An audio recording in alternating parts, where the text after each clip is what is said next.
fully find accommodation in the extant provisions of the 1999 Constitution, which guarantee freedom of expression and of association. Senate President David Mark bringing the issue of a national conference to the front burner of national discourse.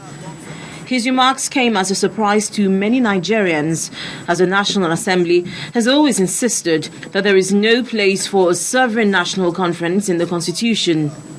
Senator Mark, however, rejected the idea of a conference with sovereign powers. Agitations for a sovereign national conference are not new. Right from the days of military administrations, pressure groups and civil society organizations have always called for a sovereign national conference. They believe that a sovereign national conference would confront the perceived structural distortions which have bred discontentment and agitations in some parts of the country. The return of constitutional rule in 1999 did not reduce the intensity of the demands for a sovereign national conference. The resurgence of the call for a sovereign national conference is a failure, is an admittance of failure of civil rule to address issues that a lot of people thought that would be addressed. Some lawmakers have welcomed the convening of a national conference. The national conference has envisaged, I believe, by the Senate President is a starting point, to ensure that we sit on a round table and all shades of ideas, are put together and Nigerians will be able to stand as one and at the same time chart a new course for ourselves to live. Elder statesman Chief Ogbe says the conference, though welcome, should not be limited to looking at issues of federalism. One hopes that during the conference, it won't be just a time for high voltage grandstanding, high voltage politicking, but that we will also look not just at political issues, but ask ourselves some basic questions. How did we arrive at a state where our education collapsed?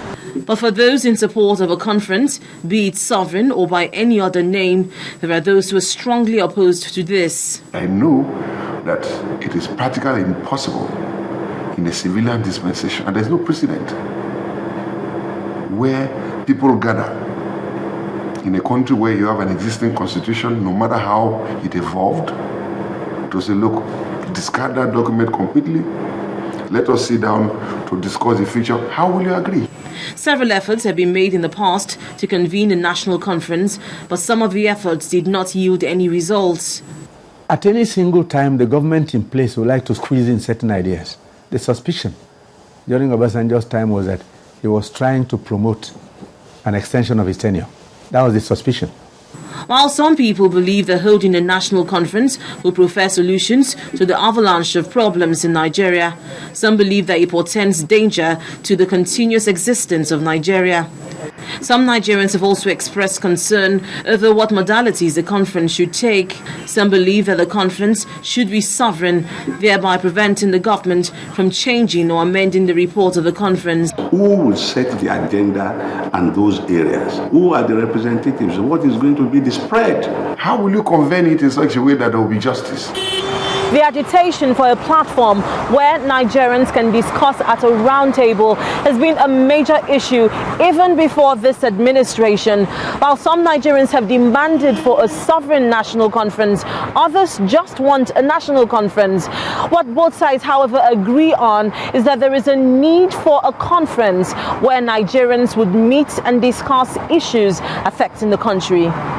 Linda Akibe, Channels Television News. The Lagos State Governor Babatunde Fashola believes that the only way to tackle the problem of unemployment in the country is by patronizing made-in-Nigeria goods. Governor Fashola was speaking at a youth forum held during the weekend in Lagos. He advised the youths to change their mindset and hold fast to the belief that the solution to the country's problem lies at home and not abroad. So it is for you to decide whether literally you want to get your hands dirty like Otumba Gaddafi, or you want to sit in your house and tell yourselves that, well, I have just finished school and, my tie, I don't want to ruffle my tie, I'm looking for a job. But as I have told you before, the solution to unemployment in Nigeria is in 3 simple words: made in Nigeria. So ask yourself, if we are drinking that much wine, how much of it is made in Nigeria? Can you seize that market? If we don't have grapes in Nigeria, can you bring the grapes in and bottle in Lagos and take that market? How much of the rice that is being cooked at those parties is made in Nigeria? Can you produce more of other rice? Because that market is waiting to be taken. How much of the spring rolls and samosa and the flour that goes into it is made in Nigeria? Think, just open your minds. Because all I can do really is get you to decide to take the big step by yourself. Governor Babatunde Fashola of Lagos State. Now, after the break, Typhoon Usagi kills at least 25 people in China. Details on that story and more in a moment. Join us again. You see, life has just got easier. You stay connected to Channels TV, where news and innovations are shaping our world. Simply log on to channelstv.com to get the breaking news. Browse the homepage according to what matters to you. Tap on the extended coverage of business, sports, politics, lifestyle, infotech, entertainment, health, world news, and lots more. Click on the live link and see the news in real time. Do you want to watch the latest video of the day? It's just a click away. Friend us on Facebook, YouTube, follow us on Twitter, Google+, participate in Channels TV poll, and share your comments. It's a website you can talk to. Your voice will be heard. ChannelsTV.com. The news at your fingertips.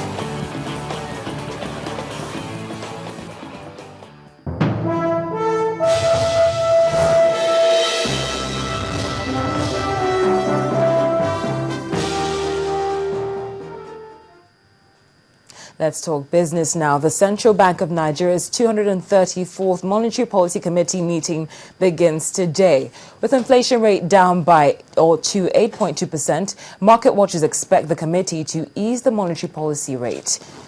At its last meeting, the committee resolved to leave the monetary policy rate unchanged at 12% for a record 11th time.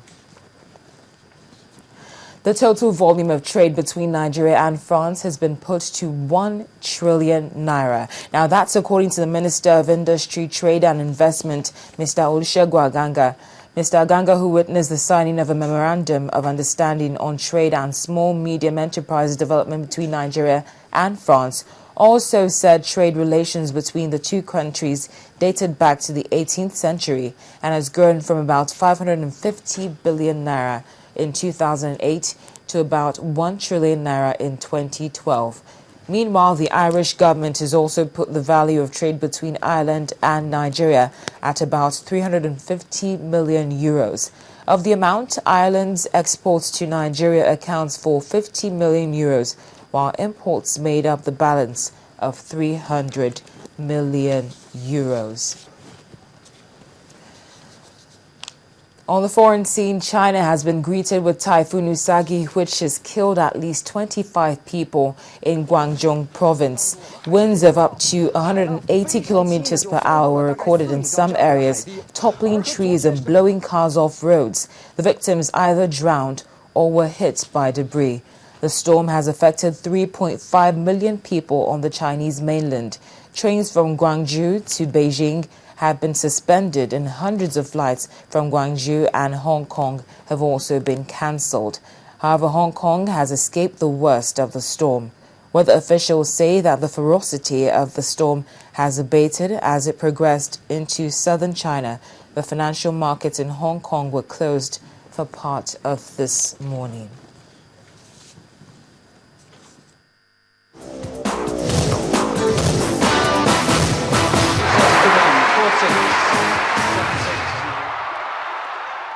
In sports news, the reigning world champions Japan defeated the Super Falcons of Nigeria 2-0 in the first leg of the international friendly played in Nagasaki on Sunday.